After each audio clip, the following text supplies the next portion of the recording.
Doctor Virendra Kumar Jha, व्याख्याता व्याकरण, राजकीय आचार्य संस्कृत महाविद्यालय चिराना।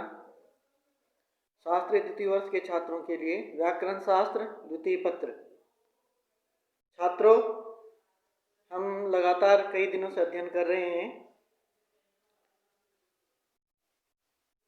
लकार के बारे में, और हमने लिंग लकार का विधिवत अध्ययन कर लिया। लिंग लकार के दो भेद होते हैं, एक विधि लिंग और एक आशीष लिंग। तो विधि लिंग का रूप हमने कल अध्ययन किया है। आज हम आशीष लिंग के बारे में अध्ययन करेंगे। आशीषी लिंग लोटो सूत्र है। आशीषी लिंग लोटो आशीर्वाद अर्थ में लिंग लकार और लोट लकार दोनों का प्रयोग होता है। कल हमने लिंग में विधि लिंग का को पढ़ा था, तो विधि लिंग के सारे भेद हमने पढ़ लिए। आज हम इस आशीष लिंग के बारे में पढ़ेंगे, अर्थात आशीर्वाद जब देना हो, किसी के मंगल की कामना हम करते हैं, उनके अभ्युदय की कामना करते हैं, तो उनको हम आशीर्वाद देते हैं। तो जब आशीर्वाद अर्थ धातु का बताना हो, तो धातु से लिंग और लोट दोनों लकार का प्रयोग होता है। तो इसको हम आशीष लिंग कहते हैं। लिंग के दो भेद हुए, विधि लिंग और आशीष लिंग। तो जब आशीर्वाद देना हो तो उसे हम आशीष लिंग कहते हैं। आशीषी लिंग लोटो, इस कथन से, आचार्य के इस कथन से लिंग के दो भेद होते हैं। और हमने भू धातु है आशीषी लिंग लोटो, इस सूत्र से आशीर्वाद अर्थ में आशीष लिंग का हमने प्रयोग किया, लिंग का प्रयोग किया। लिंग में लय अनुबंध लोप करने के बाद लय बचा। लय के स्थान में तिप्त से तिप आदेश हुआ, अनुबंध लोप, ती बचा। तिंग सित सार्वधातुकम, इस सूत्र से ती की सार्वधातु संज्ञा प्राप्त है। लेकिन आशीष लिंग में तिंग की सार्वधातु संज्ञा नहीं होती है। निषेध करने के लिए सूत्र है लिंगाशीषी। आशीषी लिंगस तिंगार्ध धातुक संज्ञा। आशीषी लिंग तिंग आर्धातुक संज्ञा स्यात्। आशीर्वाद अर्थ में जो तिंग आता है उसकी सार्वधातुक संज्ञा नहीं होकर के आर्धातुक संज्ञा होती है। अब हम सूत्र का अर्थ देखते हैं। लिंग जो है, लिंग, इसमें षष्ठी विभक्ति है, लेकिन उसका लोप हो गया। तो लिंग में जो विभक्ति है वो लुप्त षष्ठी विभक्ति है, लुप्त षष्ठी कम पदम। आशीषी पद जो है ये सप्तम्यंत पद है। इस तरह से हम देखते हैं कि सूत्र में दो पद है, एक लिंग पद है, दूसरा पद आशीषी पद है। तो द्विपद मिदम सूत्रम, दो पद वाला यह सूत्र है। और तिंगसित सार्वधातुकम सूत्र से तिंग पद और आर्धातुकम शेष से आर्धातुक पद की अनुवृत्ति इस सूत्र में आती है। इस तरह से सूत्र का अर्थ होता है, आशीर्वाद अर्थ में जो तिंग है उसकी सार्वधातुक संज्ञा न होकर के आर्धातुक संज्ञा होती है। लिंगाशीषी सूत्र का यही प्रयोजन है। तो भू धातु, भू के स्थान में भू धातु हुआ, भू धातु से लिंग लकार आशीष लिंग लाए हम। लिंग के स्थान में तिप आदेश हुआ, ती की सार्वधातु संज्ञा प्राप्ति, उनको रोक करके लिंगाशीषी से आर्धातु संज्ञा हमने ती की आर्धातु संज्ञा की। अब आर्धातु संज्ञा होते ही कर्तरी सब से सप नहीं होगा। तो आर्धातु संज्ञा करने का ये एक प्रयोजन स्पष्ट रूप से दिखाई दे रहा है। यहाँ पे कर्तरी सब से सप नहीं होगा। भू प्लस ती, ये स्थिति बनी। लेकिन यासुट परस्मय पदेशु धातु निश्चय, इससे तिप को यासुट का आगम होगा। यासुट में यास बचता है अनुबंध लोप करने के बाद। भू यास ती। अब यासुट में टै की संज्ञा हुई है, ये टित है, लेकिन सूत्र कहता है कि यासुट परस्मय पदेशु धातु निश्चय, यासुट यद्यपि टित है, फिर भी सूत्र के द्वारा उनको ङित स्वीकार किया गया है, माना गया है। अब आशीष लिंग में जब यासुट आगम होता है, यासुट को कित माना गया है। सूत्र है किदाशिसी। आशीर्वाद में विहित जो लिंग लकार और उसमें जो यासुट आगम होता है उसको कित्व अर्थात किद्वत भाव होता है। इस सूत्र से उसको अतिदेश कर देते हैं कित का, यद्यपि वो कित नहीं है, टित है। विधि लिंग में उसको ङित माने थे, लेकिन आशीष लिंग में उसको कित मानेंगे। किदाशिसी। कित जो है इसमें ये प्रथमांत पद है, आशीषी जो है ये सप्तम्यंत पद है। किदाशिसी सूत्र भी दो पद वाला है, द्विपद मिदम सूत्रम।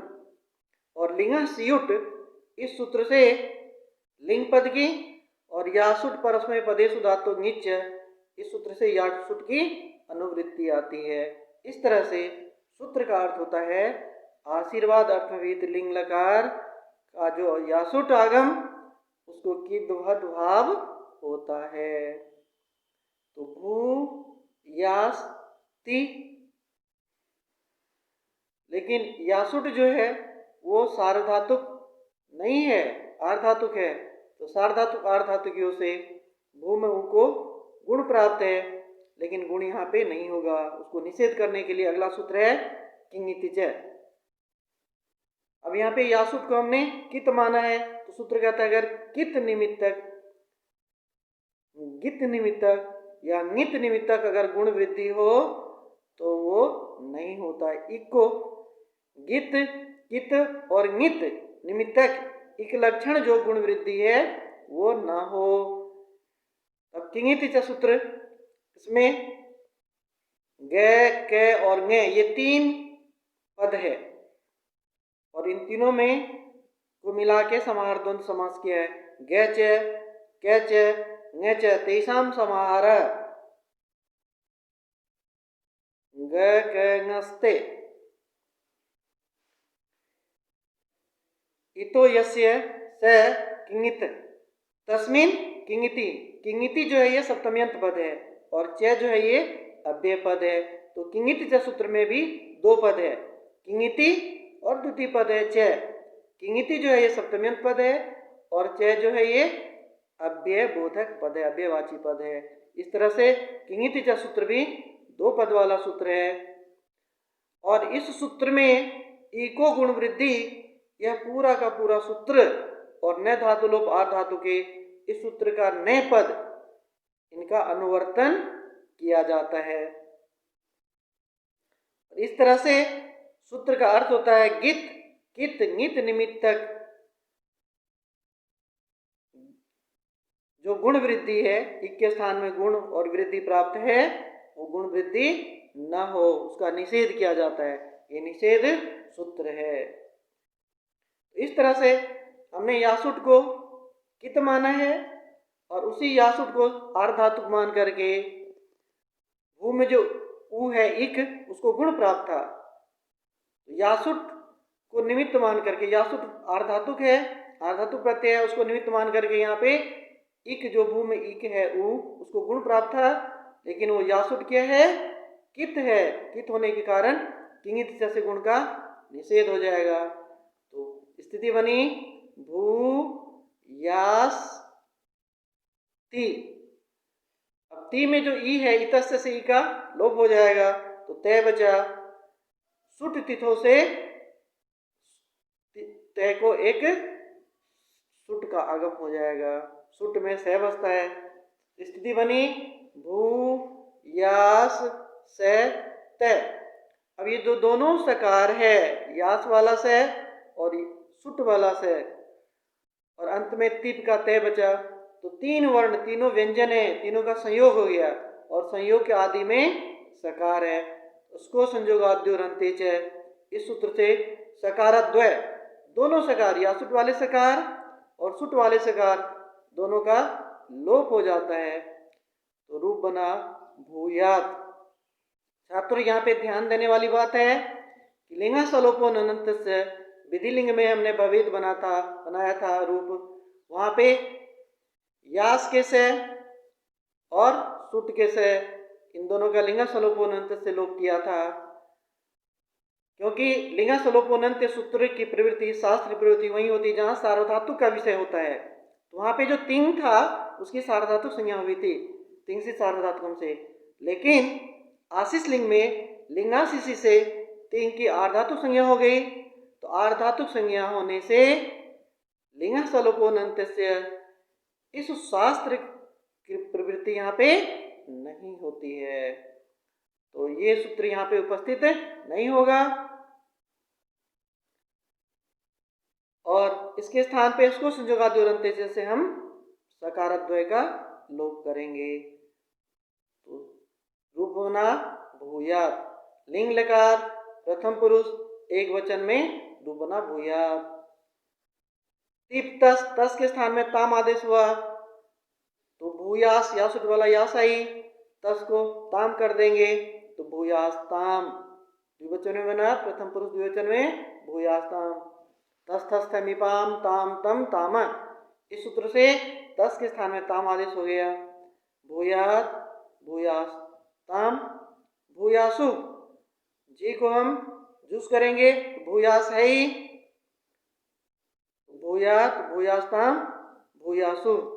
सिप आएगा, सिप में से बचा, भूयास से है, उसके बाद सिप में से है, हलंग्याभ्य से से का लोप हो जाएगा और यास वाले से को ऋतु विसर्ग हो जाएगा, तो भूया। थस को तम करेंगे तो भूयास्तम, तय को तय करेंगे भूयास्त, मिप को अम करेंगे तस थस से तो भूयासम। और वस वस में से का नित्यंग नित से सकार का लोप हो जाएगा, तो वस में वह बचेगा और मस में मैं बचेगा। इस तरह से भूयास्व भूयास में। तो आशीष लिंग में परस्मय पद में भू धातु से रूप बना भूयात भूयास्ताम भूयासु, भूयाह भूयास्तम भूयास्त, भूयासम भूयास्व भूयास्म। इस तरह से आज हमने आशीष लिंग भू धातु के आशीष लिंग लकार का रूप हमने अध्ययन किया है। आप इसका हृदयंगम करें और इसको सही से इसका अध्ययन करें। अगर आपने इसका अध्ययन सही से किया तो आगे के जो रूप हैं उसको सीखने में हमें मदद मिलेगी। भू धातु के सभी लकारों का रूप हमें सबको इसका विस्तार से अध्ययन करना अनिवार्य है। अस्तु।